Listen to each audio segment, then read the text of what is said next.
Primera de Juan, capítulo 2.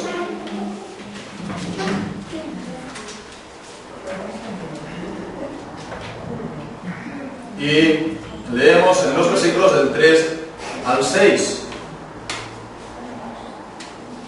Bien, dice así la palabra del Señor: en esto sabemos que nosotros lo conocemos si guardamos sus mandamientos. El que dice, yo lo conozco, y no guarda sus mandamientos, el tal es mentiroso, y la verdad no está en él. Pero el que guarda su palabra, en este verdaderamente el amor de Dios se ha perfeccionado. Por eso sabemos que estamos en él. El que dice que permanece en él debe andar como él anduvo. El Señor bendiga su santa palabra. Todos nosotros habremos conocidos, pues en algún momento u otro, o seguimos conociendo a personas pues, de estas que saben hablar bien, ¿verdad? De estas personas que saben expresarse de una manera bien convincente. Nosotros, cada esto reciben distintos nombres.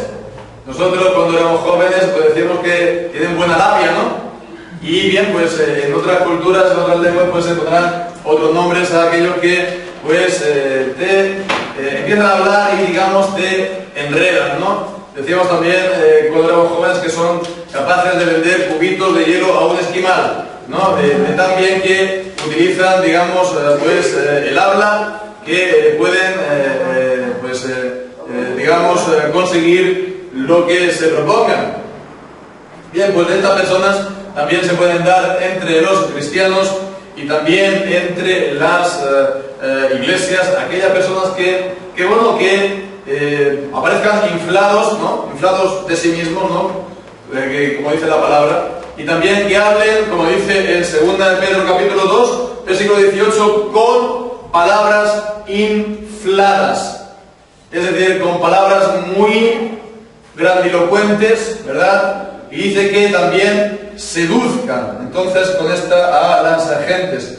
Pues hablando palabras infladas y vanas, seducen con concupiscencias de la carne y disoluciones a los que verdaderamente habían huido de los que viven en error. El error, por lo tanto, sí, ellos lo introducen con palabras, pero vemos que también esto trae consigo, vemos, disoluciones, concupiscencias de la carne, por lo tanto, vivir y practicar todo tipo de pecados. Esta gente, por lo tanto, se puede presentar ante uno pues con estas palabras seductoras y bueno, pues que te enredan de esta manera y entonces te presentan, según ellos, verdades muy profundas que ellos solamente conozcan. Y entonces, bueno, lo más importante es que tú te hagas, digamos, de su grupo, de su secta. Ellos entonces dicen que, tienes que conocer esto, que nadie lo ha dicho, que nadie lo ha oído, que nadie... Y bueno, pues entonces, por lo demás, no importa que hagas esto, no importa que hagas los otros,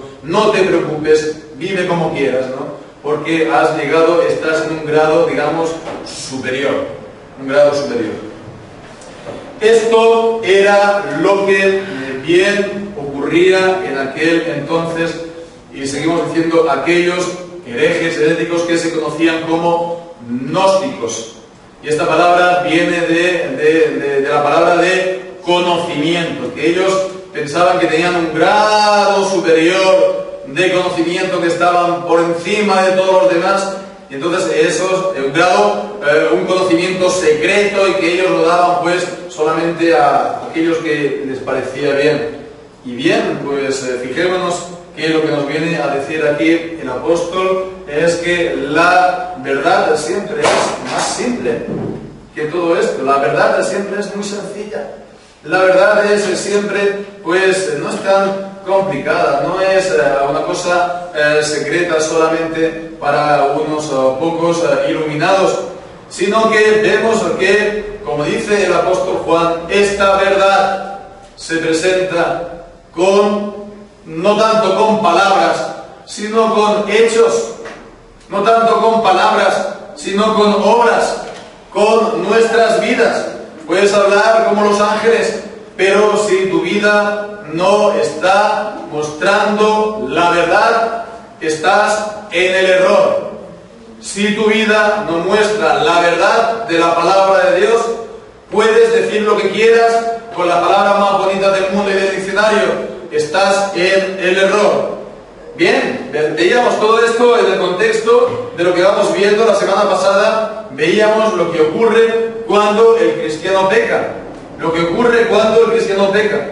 No hemos de pecar. Esto os escribo, dice, para que no pequéis. Pero si eso ocurre, dice, abogado tenemos a Jesucristo el justo, y Él es la propiciación de nuestros pecados. Entonces, cuando pecamos, esto nos ha de llevar siempre a Cristo, a mirar a Cristo y a centrarnos siempre en Él, no tanto en nosotros, siempre en Cristo. Entonces, bueno, ahora continúa el apóstol Juan, y bien es, creo, importante ver la manera como Juan, de una manera y de otra, siempre está, por así decirlo, equilibrando lo que dice. Si nos damos cuenta, desde el capítulo 1, pues está, por así decirlo, equilibrando, para que no, digamos, la balanza se desequilibre ni de un lado ni de otro. Porque dice en el versículo 6 que si decimos que tenemos comunión con Él y estamos en tinieblas, es decir, practicamos el pecado, mentimos. Pero a continuación dice, si decimos que no tenemos pecado, nos engañamos a nosotros mismos, hacemos Dios mentiroso y bueno, pues entonces la verdad no está en nosotros. Bien, entonces vemos que por un lado dice, no hemos de pecar, pero por otro lado dice, si decimos que no tenemos pecado, nos engañamos. Y después a continuación, en el versículo 1, dice, esto os digo para que no pequéis. Pero a continuación dice, bueno, si pecáis, entonces sabéis que tenemos esta solución, este remedio que es Jesucristo. Y ahora vuelve otra vez a equilibrarlo y decir, bueno, pues entonces no vayáis a pensar que porque he dicho esto del pecado, pues ahora pues nos podemos ahí, ahora pues bajar la guardia o pues de preocuparnos de esto y hacer lo que queramos. No, otra vez vuelvo a decir, otra vez la exigencia acerca del no pecar y de una vida santificada y una vida que guarda los mandamientos de Dios. Entonces, vemos que siempre, hasta el momento, después a partir del versículo 7 ya va a cambiar también el pensamiento, pero desde el capítulo 1, versículo 5, hasta aquí, el capítulo 2, versículo 6, está intentando presentar estas dos ideas equilibrándolas, ¿no? Si insiste uno más que la otra, pues es como si nos ponemos una gran multitud, ¿verdad?, en medio de una barca, en medio del lago, pues si toda la multitud va y se pone a prueba, pues entonces pues la barca se va a hundir de otro lado, y si pues la multitud se va a la popa, pues entonces se va a hundir del otro lado. Entonces se equilibra. ¿El hereje cuál es? El hereje es el que siempre subraya, enfatiza, insiste en una verdad de la palabra de Dios, ¿verdad? Pero insiste tanto que acaba negando las otras verdades de la palabra de Dios y negándolas. Ese es los herejes cómo actúan, ¿verdad? Siempre, entonces, sacando una verdad de la palabra de Dios, del contexto de la palabra de Dios, del contexto de todas las verdades de la Biblia. Bien, pues esto es lo que vamos a ver, estos versículos que vemos que ya por esto mismo, estas mismas palabras, en esto sabemos, ya está haciendo una referencia a esto que decía que sabía muchas cosas. Bien, pues dice, en esto sabemos. Y esta palabra, en esto sabemos, es muy importante. Es muy importante, parece que no, pero es muy importante en esta primera carta del apóstol Juan.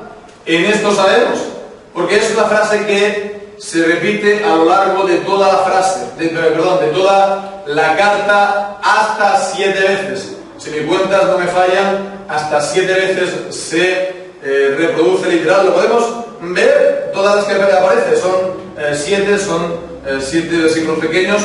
Vemos en esto sabemos que nosotros lo conocemos, si guardamos sus mandamientos. O también en el capítulo 3, versículo 16, cuando dice, en esto hemos conocido el amor, que Él puso su vida por nosotros. O en el capítulo 3 del siglo XIX, en esto conocemos que somos de la verdad y aseguraremos nuestros corazones delante de Él. Y después también en el capítulo 3 del siglo XXIV, en esto sabemos que Él permanece en nosotros por el Espíritu que nos ha dado. O también en el capítulo 4 del siglo VI, en esto conocemos el espíritu de verdad y el espíritu de error. O también en el capítulo 4 del siglo XIII, en esto conocemos que permanecemos en Él y Él en nosotros, en que nos ha dado de su espíritu. Y después también en el capítulo 5, versículo 2, en esto conocemos que amamos a los hijos de Dios cuando amamos a Dios y guardamos sus mandamientos. Entonces vemos que el apóstol Juan tenía un interés especial en que los cristianos conocieran bien las cosas, es decir, que conocieran bien acerca de la verdad. Son, por así decirlo, pruebas para conocer, para saber la verdad de la palabra de Dios, quién está en la verdad, quién está en el error. A todas estas veces, además, hay otras 4 ocasiones en las que no se dice en esto conocemos, pero sí en esto más otras cosas, ¿no? Otras palabras. Capítulo 3, versículo 10, podemos leer. 3:10. En esto se manifiestan los hijos de Dios y los hijos del diablo. Todo aquel que no hace justicia y no ama a su hermana no es Dios. O en el capítulo 4, versículo 9, vemos, en esto se mostró. En esto se mostró el amor de Dios para con nosotros, en que Dios envió a su Hijo unigénito al mundo para que vivamos por Él. O versículo 10 también, en esto consiste el amor, no en que nosotros hayamos amado a Dios, sino en que Él nos amó a nosotros y envió a su Hijo en propiciación por nuestros pecados. Y después también, en el 4:17, en esto se ha perfeccionado el amor en nosotros para que tengamos confianza en el día de juicio. Entonces vemos otra vez, ¿no? Y vemos que a cada vez siempre nos está añadiendo el apóstol estas pruebas. En esto pues se manifiestan los hijos de Dios, en esto sabemos. Y por si fuera todo esto poco, ya acabamos y concluimos, para que veamos un poco el carácter general de esta carta y pues cómo él trata este asunto. Por si fuera poco, ya para concluir, vemos entonces los últimos versículos, los 3 últimos versículos, bueno, no exactamente 3 últimos versículos, pero sí en el versículo 18, 19 y 20 del capítulo 5,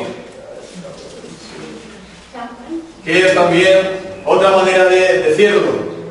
Todo esto, sabemos que todo el que ha nacido de Dios no practica el pecado, pues aquel que fue engendrado por Dios lo guarda y el maligno no toca. Y otra vez, sabemos que somos de Dios y el mundo entero está bajo el maligno. Y otra vez, pero sabemos que el Hijo de Dios ha venido y nos ha dado entendimiento para conocer al que es verdadero, y estamos en el verdadero, en su Hijo Jesucristo. Este es el verdadero Dios y la vida eterna. Amén. Pues entonces, cuánta insistencia del apóstol Pablo en esto, en este conocimiento y en estas cosas pues sencillas, claras, ¿no?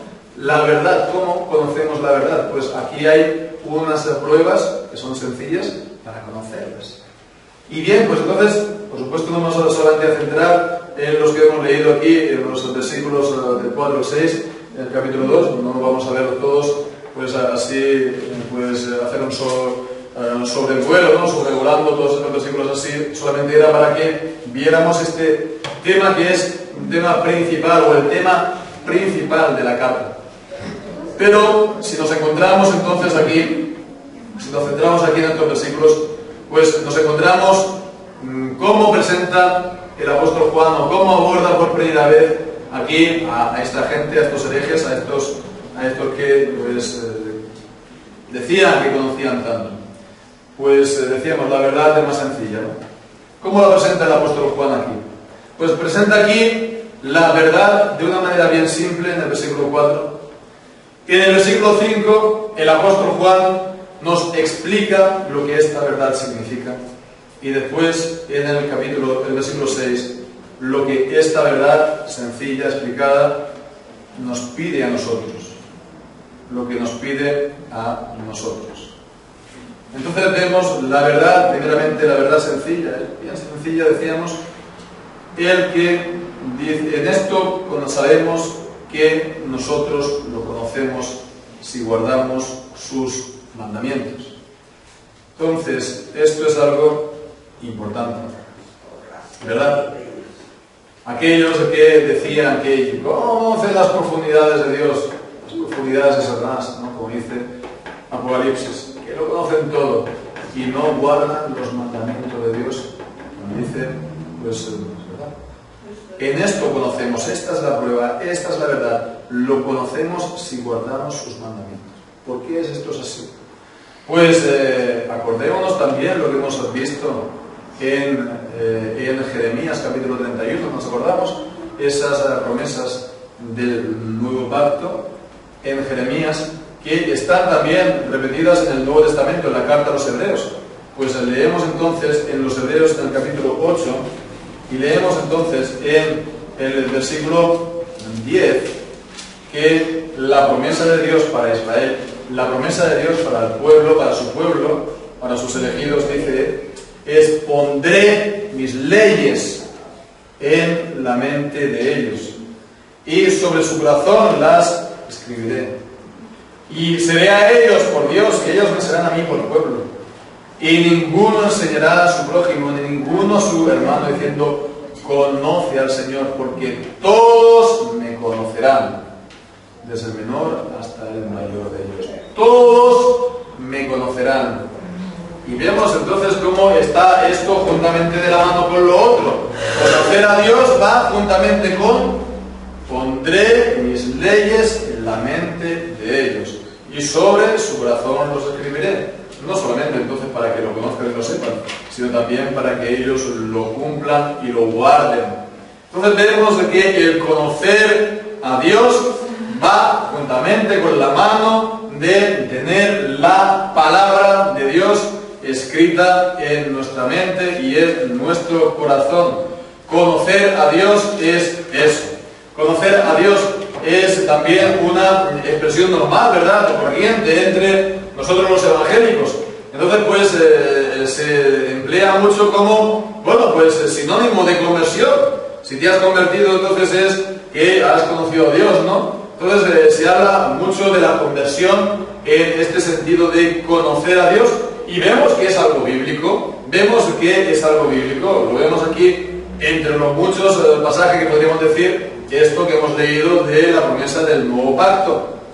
Conocer a Dios es tenerlo como a tu Dios, y entonces ser tú su pueblo, estar en pacto con Él, y por lo tanto pues también tener el perdón de los pecados, la vida eterna, etc. Pero bien, entonces muchos hablan hoy día también acerca de su conversión y de conocer a Dios. Entonces pues dicen, bueno, mira, yo sí he conocido a Dios.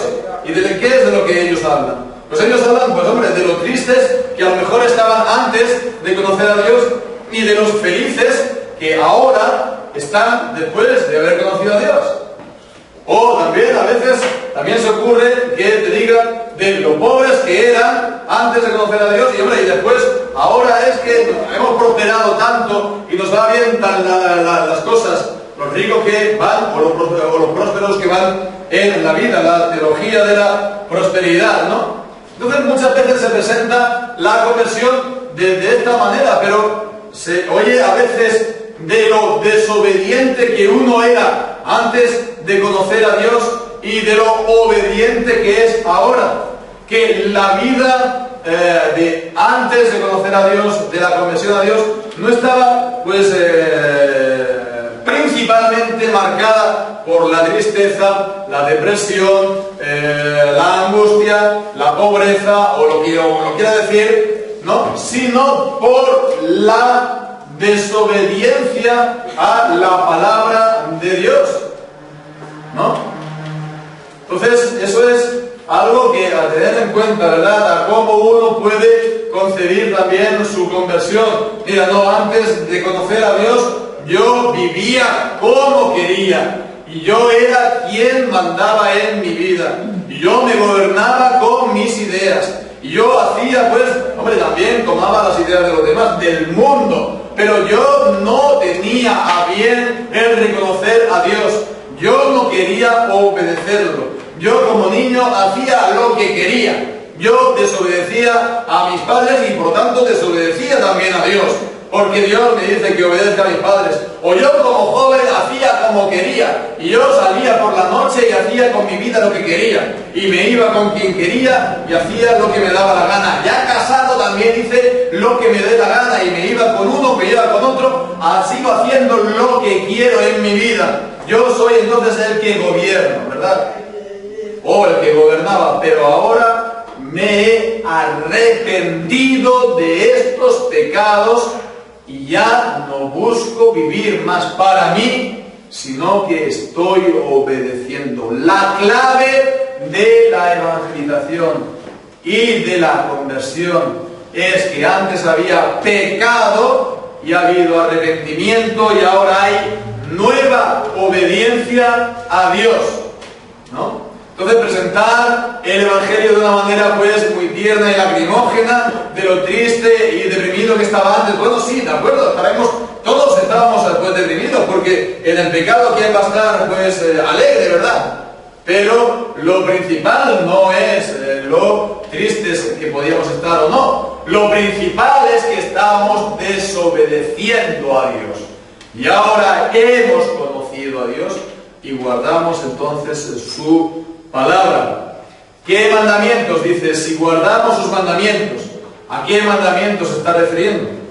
Bueno, en primer lugar, está hablando pues del Señor Jesucristo, ¿no? Los mandamientos de Él que nos encontramos en los Evangelios.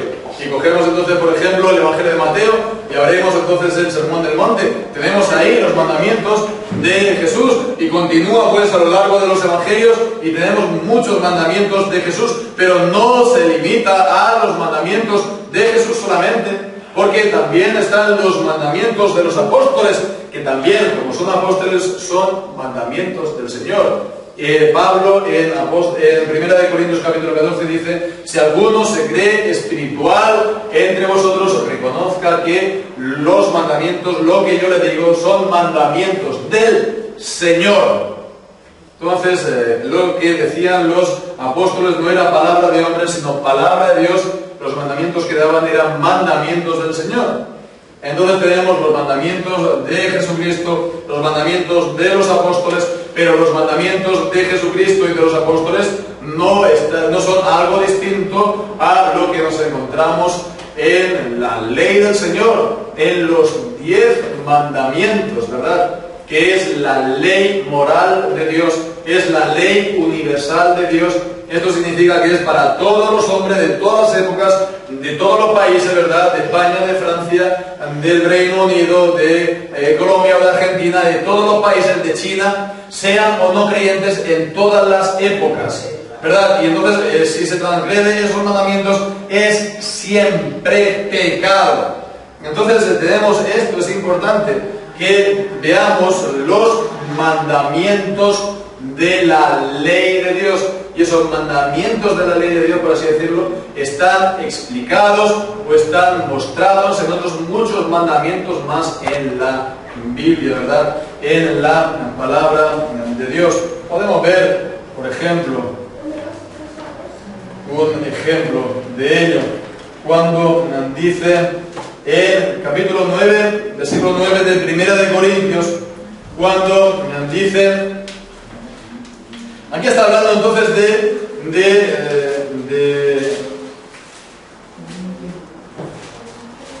que los apóstoles, los siervos de Dios, tenían derecho a recibir, digamos, la ayuda de los cristianos, la económica, de las iglesias, por el trabajo de predicar el Evangelio.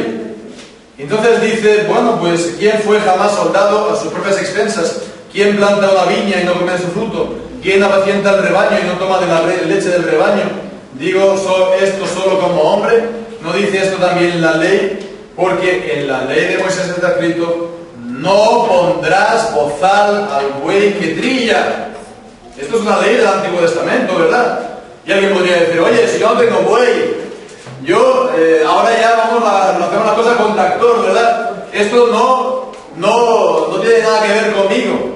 Pues vemos aquí la equidad de la ley, es decir, el principio espiritual a guardar de la ley. Dice, porque la ley de Moisés está escrito, no podrás gozar al buey que trilla. ¿Tiene Dios cuidado de los bueyes o lo dice enteramente por nosotros?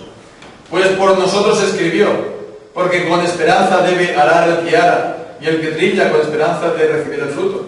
Entonces quiere decir que el buey que está trabajando, pues no le pongas un bozal, ¿no?, para que él no coma mientras va trabajando. Digno es el obrero de su salario, como también lo dice Jesucristo, ¿verdad?, en el Evangelio. Por lo cual, vemos que en el fondo esto ¿qué es? ¿Qué es? Si nosotros, por ejemplo, estamos trabajando a nuestro jefe en la empresa y el jefe no nos quiere pagar, ¿cómo vamos a llamar esto?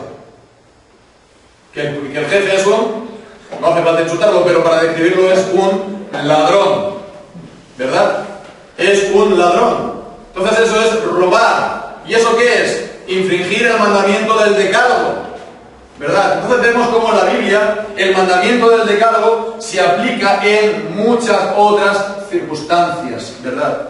Entonces, bueno, uno puede decir, no, mira, yo nunca he robado porque nunca he ido y he asaltado ningún banco, ¿verdad? O nunca he ido a robarle a nadie por la calle. No hace falta que vayas y hagas esto, porque hay muchas otras maneras de estar robando, es decir, de estar haciendo un empleo no lícito de tu dinero o del de los demás, o de tu trabajo o el de los demás. Esto pues, por eso es importante lo que decimos, la Biblia, la palabra de Dios, conocer la palabra de Dios, conocer por supuesto el Evangelio, la historia de Jesucristo y el mensaje de salvación y las doctrinas de salvación, pero conocer también la ley de Dios, los mandamientos de Dios, los principios espirituales que están presentes en la Biblia, para que no solamente tengamos aquí toda una buena biblioteca de doctrinas que las tenemos que tener, pero que también vivamos vidas bíblicas, que se vean que somos creyentes, que creemos en la palabra de Dios, porque si no, ¿qué pasa? Pues que lo que dice aquí el apóstol, ¿verdad? Sabemos que nosotros conocemos a Dios si guardamos sus mandamientos. Si guardamos sus mandamientos. Y esta es la sencilla verdad. Este es aquel que conoce pues a Dios. ¿Se puede conocer por lo tanto a Dios así en la palabra de Dios? No, porque tienes que conocerlo para conocer el mensaje de salvación, pero también para conocer los mandamientos de la palabra de Dios. Decíamos, primeramente versículo 3, la sencilla verdad. En el versículo 4 y 5, lo que esta verdad sencilla significa. Y entonces vemos que lo está explicando. Dice, el que dice, yo lo conozco, es decir, yo conozco a Dios, y no guarda sus mandamientos, el tal es mentiroso y la verdad no está en él. Pero el que guarda su palabra, en este el amor, verdaderamente el amor de Dios se ha perfeccionado, por esto sabemos que estamos en él. Bien, pues entonces vemos que está repitiendo también la manera de hablar, de escribir que tuvo en el capítulo 1, en el versículo 8, 9 y 10. Si decimos que no tenemos pecado, nos engañamos a nosotros mismos y la verdad no está en nosotros. ¿Verdad? Y también dice, si confesamos nuestros pecados, se le fiel y justo para perdonar nuestros pecados y limpiarnos de toda maldad. Si decimos que no hemos pecado, le hacemos a él mentiroso y su palabra no está en nosotros. Entonces, presenta una cosa, presenta la contraria de un lado y de otro, y vemos el que dice, el que conoce a Dios, o dice que lo conoce, y no guarda sus mandamientos, el tal es mentiroso. Y eso es también lo que decía en el capítulo 1, versículo 8, que el que dice que no tiene pecado, pues nos engañamos a nosotros mismos. Y en el versículo también 10 dice que hacemos a Dios mentiroso. Y dice que aquí que el que dice que Dios, que conoce a Dios y no guarda sus mandamientos, el tal es mentiroso. Y añade también, y la verdad no está en él. ¿Y qué significa esto? Pues otra vez más, en el capítulo 1, versículo 8 dice, la verdad, el que dice que no tiene pecado, la verdad no está en nosotros, si decimos eso. La verdad, ¿y qué significa esto? Tenemos la misma palabra que aquí en el capítulo 2, versículo 4, la verdad no está en él. ¿Pero qué significa esto? Pues lo vemos en el versículo 10, que su palabra no está en nosotros. Entonces, ¿qué significa esto? Que la verdad no está en él, que su palabra no está en él, que su palabra no está en su corazón, que la palabra de Dios, como hemos visto, no ha sido grabada en su mente y en su corazón. No solamente que él no está en la verdad, ¿no?, sino que la verdad, la palabra de Dios, no está en él, no tiene la palabra morando en él. No tiene, por lo tanto, pues, conocimiento de la palabra, no tiene amor por la palabra, pues, está fuera de él. Qué importante es esto, que tengamos la palabra morando en el corazón, porque si no es así, no somos de Dios, no estamos entonces en él, no lo hemos conocido. Pero fijémonos también aquí en el versículo 5, el que guarda su palabra, insiste, dice, en este verdaderamente, ¿no? Insiste, ¿no?, como para convencernos, en este verdaderamente, el amor de Dios se ha perfeccionado. Vemos, está diciendo el amor de Dios, no el amor nuestro a Dios, sino el amor de Él a nosotros. El amor de Dios, del que dice en Romanos capítulo 5, versículo 1, que ha sido también, pues, derramado, en el capítulo 1, a partir del versículo 1, hasta llegar al versículo 5, la esperanza no avergüenza, porque el amor de Dios ha sido derramado en nuestros corazones por el Espíritu Santo que nos fue dado. El amor de Dios que se derrama en la vida de las personas que conocemos, que Él nos ha amado. Como también primera de Juan, el apóstol Juan, capítulo 4, versículo 10, dice, en esto consiste el amor, no en que nosotros hayamos amado a Dios, sino en que Él nos amó a nosotros y envió a su Hijo en propiciación por nuestros pecados. Es el amor con el que Él nos ha amado. Versículo siguiente dice, amados, si Dios nos ha amado así, es el amor con el que Dios nos ama. Entonces vemos, aquel que guarda su palabra, dice, ese amor de Dios ha sido perfeccionado. ¿Qué significa esto? ¿Que el amor de Dios es imperfecto y necesita algo de más? No, no es esto. La palabra perfeccionar, el significado que tiene es como que llega a su fin, llega a su objetivo. El amor de Dios, el objetivo, el fin suyo es que guardemos sus mandamientos. Que creamos en Él, sí, pero esa fe actúe por el amor, como dice Gálatas capítulo 5. Que, como dice Jesús de manera sencilla, si me amáis, guardad mis mandamientos. Si me amáis, guardad mis mandamientos, tal como dice el Evangelio de Juan. Si me amáis, guardad mis mandamientos. El amor de Dios en nosotros nos hace que nosotros lo amemos a Él.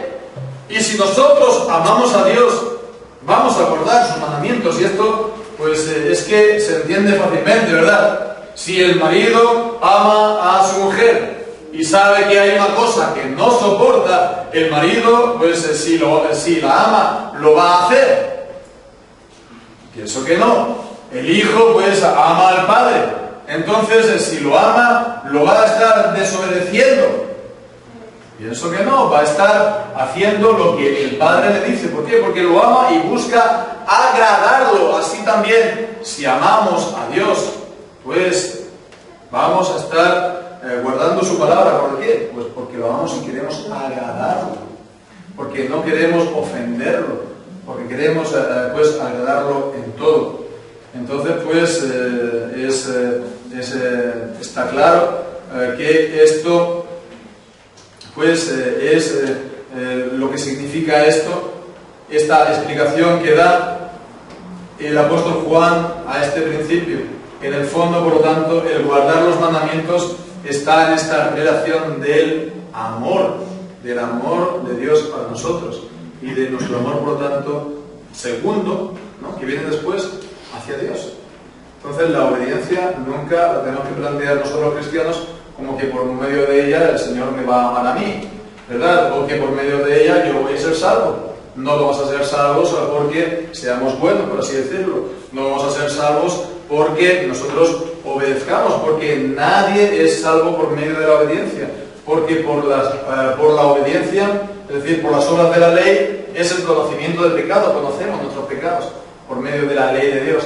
Pero ahora bien, una vez justificados, somos salvos para buenas obras que Dios ha planificado y preparado de antemano para que las hagamos. Así, por lo tanto, no es entonces legalismo, no es esto, que sois muy rígidos y no me habláis del amor de Dios. No, claro, sí, hablamos del amor de Dios, pero el amor de Dios y la obediencia van juntos. No, si tú te imaginas a que Dios te ama mucho y que te ama mucho desobedeciéndolo, esto no es la palabra de Dios. El amor en la palabra de Dios, el amor a Dios, va junto con la obediencia, ¿verdad? Y la obediencia del cristiano es en este contexto del amor. Bien, pues esto es lo que nos dice, primero, la verdad; segundo, lo que significa la verdad; y lo tercero, lo que esto pide de nosotros. Y dice, el que dice que permanece en él debe de andar como él anduvo. ¿Quién es él aquí? Jesucristo.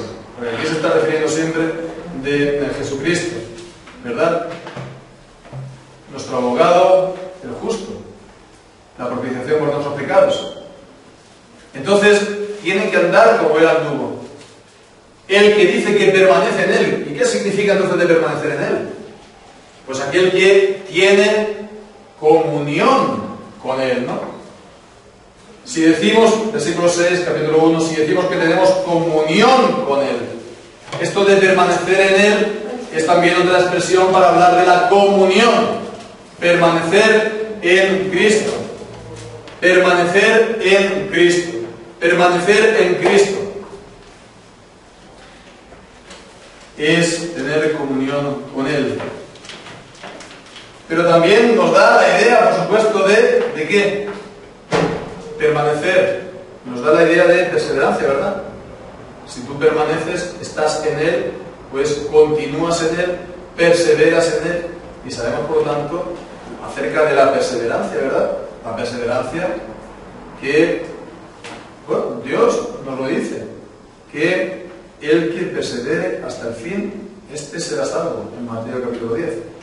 Es necesaria también la perseverancia, tal como dice en Hebreos el capítulo 10.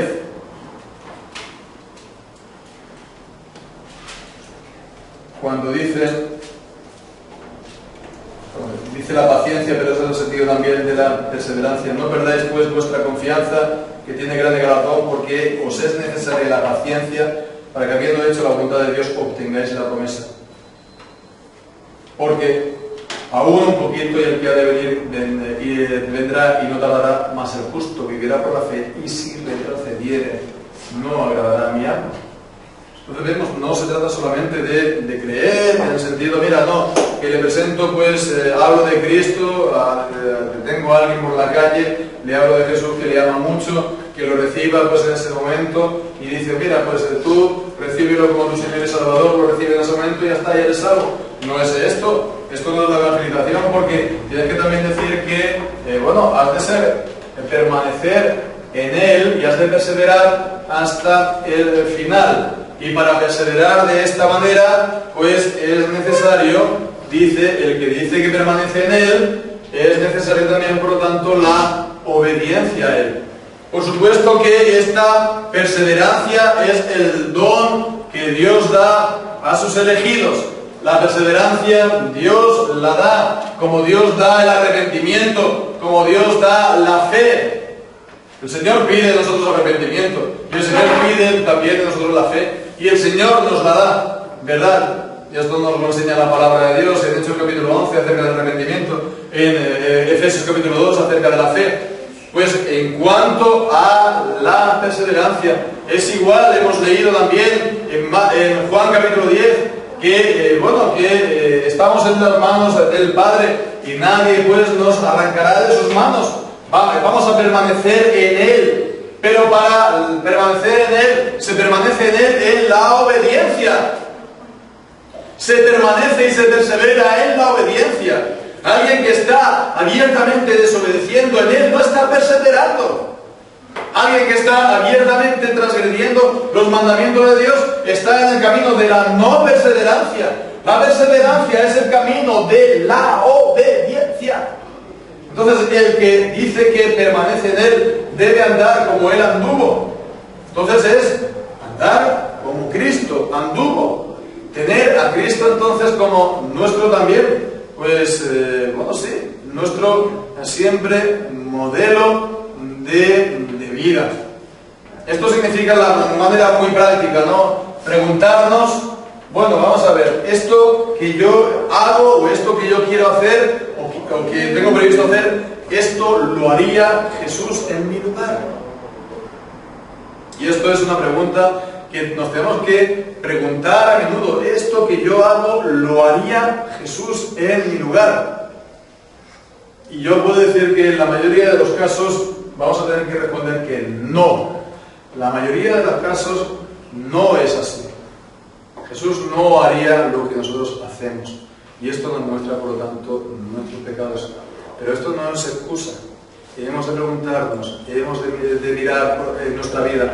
Esto que hago, Jesús lo haría en mi lugar, porque es lo que tenemos que decir, es lo que tenemos que hacer. El que dice que permanece en Él debe andar como Él anduvo, pequeños y grandes. Y eso ya hasta los niños que también están en el pacto, hasta los jóvenes también están en el pacto, pues hasta los mayores que también lo estamos.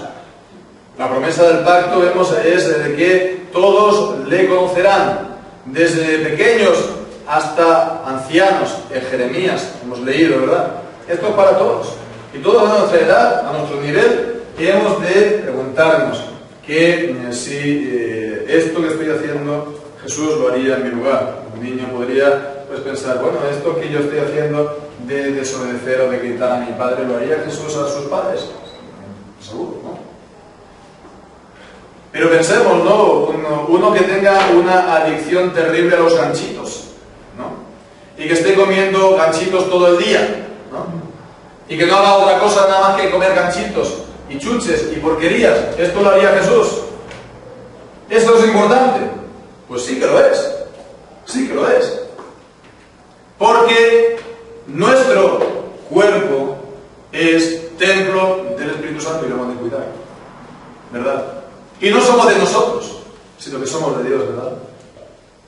Y si vivimos, para Él vivimos. Si morimos, para Él morimos. Con lo cual, esto significa que hasta eso hemos de controlar. Las palabras que decimos, las cosas que hacemos, ¿verdad? ¿En qué empleamos nuestro tiempo? ¿En qué empleamos nuestra vida? Somos mayordomos. Niños, jóvenes, adultos, ancianos. Somos mayordomos de los bienes que Dios nos ha confiado. Y hemos de presentar una buena gestión a nuestro Señor. Y siempre con el modelo de Jesucristo. El que dice que permanece en Él debe de andar como Él anduvo. Entonces tenemos el gran privilegio, por lo tanto, si hacemos esto de darlo a conocer por nuestras obras, ¿verdad? Ya no solamente de hablar mucho y muy bien acerca de Él, sino que nuestra vida muestre acerca de Él. Porque si hacemos lo que Él anduvo, la gente va a ver en nuestra vida algo acerca de Jesús. Mostrar a Jesús por nuestras acciones. Representarlo por nuestras vidas, que vean algo de Cristo reflejado en nosotros. No es esto peyorativo, ni jocoso, ni nada, pero que puedan ver en nosotros algo como si fuéramos pequeños Cristos, en el sentido de ungidos. Y esto quiero decir que nosotros, por el Espíritu Santo, por la unión con Cristo, nosotros, unión por la fe, creemos en Él, confiamos en Él, al estar unidos con Él, dice la palabra, también participamos de Él, participamos de su unción, porque estamos unidos a Él por el mismo Espíritu. Entonces, por eso es lo que vemos en la palabra de Dios, que Él es la luz del mundo, yo soy la luz del mundo. Y nos dice en Filipenses que brillamos como luminares en el mundo. Luminares son luces, pequeñas luces, ¿verdad? Él es la luz con mayúsculas del mundo. Nosotros somos pequeños luminares los creyentes. ¿Cuándo? Cuando andamos como Él anduvo, cuando guardamos sus mandamientos. ¿Qué es lo que pasa cuando esto no es así? ¿Qué ocurre cuando esto no es así en la vida de los creyentes?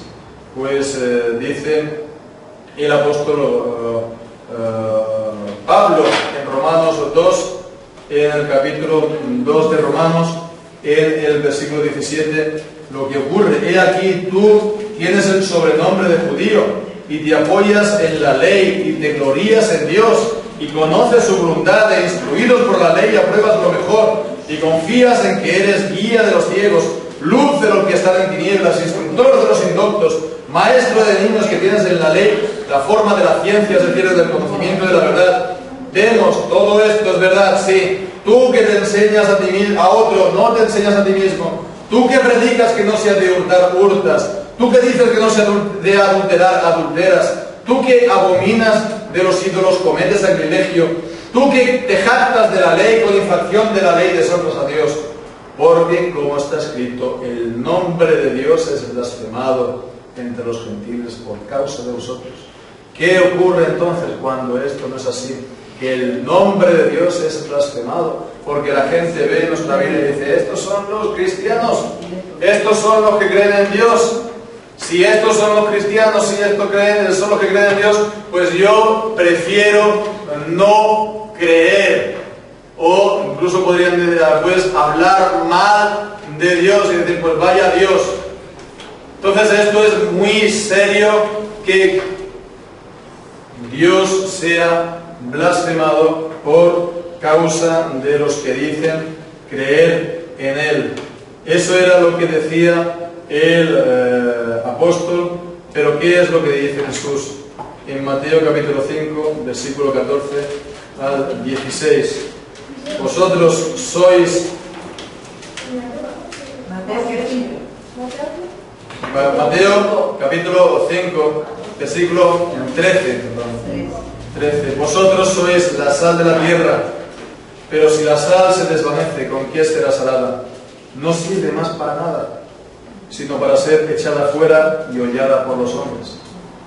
Si no guardamos la palabra de Dios, somos más que vanos y somos, por lo tanto, pues la sal que ha perdido su sabor, y eso no sirve para nada, y solamente para que la eches a la calle y que, bueno, que vayan y que la gente la pisotee. No sirve absolutamente para nada. Eso es lo que ocurre cuando los creyentes no guardan la palabra del Señor ni viven como Jesús. Pero ¿qué es lo que ocurre cuando los creyentes sí que lo guardan? Pues seguimos leyendo en el capítulo 5, versículo 14. Vosotros sois la luz del mundo. Una ciudad asentada sobre un monte no se puede esconder. Ni se enciende una luz y se pone debajo de un almud, sino sobre el candelero, y alumbra a todos los que están en la casa. Así alumbre vuestra luz delante de los hombres, para que vean vuestras buenas obras y glorifiquen a vuestro Padre que está en los cielos. Cuando los creyentes guardamos la palabra de Dios, eso va a hacer que en vez de, como veíamos, blasfemar el nombre de Dios, lo glorifiquen al considerar nuestras buenas obras.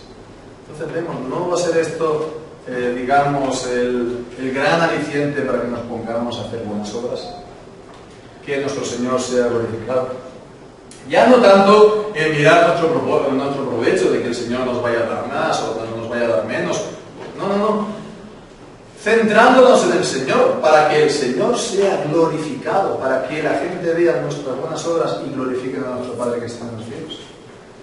Ya no es tanto nuestra salvación, aunque sí, nuestra salvación es importante, pero lo más importante de todo es la gloria de Dios. Y hemos de hacer todas las cosas para la gloria de Dios. Y bien, pues que haya gente que pueda creer en Dios por nuestras buenas obras y glorificar a Dios por nuestras buenas obras. Eso no es el mayor aliciente que tenemos a la hora de obedecer. Es simplemente sencillo, no es más que obedecer la palabra de Dios y hacerlo por amor y en amor a Él. Bien, pues fijémonos, nos está diciendo, sois la luz del mundo, una ciudad encima de una montaña, ¿verdad? Una ciudad encima de una montaña. A veces, pues yendo con el tren por la noche, nos encontramos, pues al fondo, pues una montaña iluminada, ¿verdad? Aquí en el País Vasco, pues con tantas montañas te encuentras eso, ¿verdad? En nuestro viaje de vuelta y ves, pues, montañas, pues que hay poblaciones justo encima de la montaña. Y bueno, pues a todos los que pasan por el camino a la vez, es imposible dejar de verlo. Es imposible dejar de verlo, está toda iluminada y alumbra toda, pues, la noche. Y así, pues, ha de ser la iglesia. Y los cristianos han de ser así, ¿no? Que todos lo vean, ¿no? Todos lo vean. Si lo hacemos, nos van a ver, ¿no? Como los faros que están, pues, en la playa y que están mostrando el camino a los barcos en la noche, ¿verdad? Pues así ha de ser y así será nuestra vida. Y esto sí que es la verdadera, digamos, el verdadero enfoque de la obediencia y el verdadero interés de la obediencia, que nuestro Padre sea glorificado y que pueda resultar en la salvación de los que todavía no lo conocen. Pues que así sea, que el Señor nos ayude a guardar la palabra de Dios de esta manera, para su gloria y para la salvación de los que no lo conocen. Amén.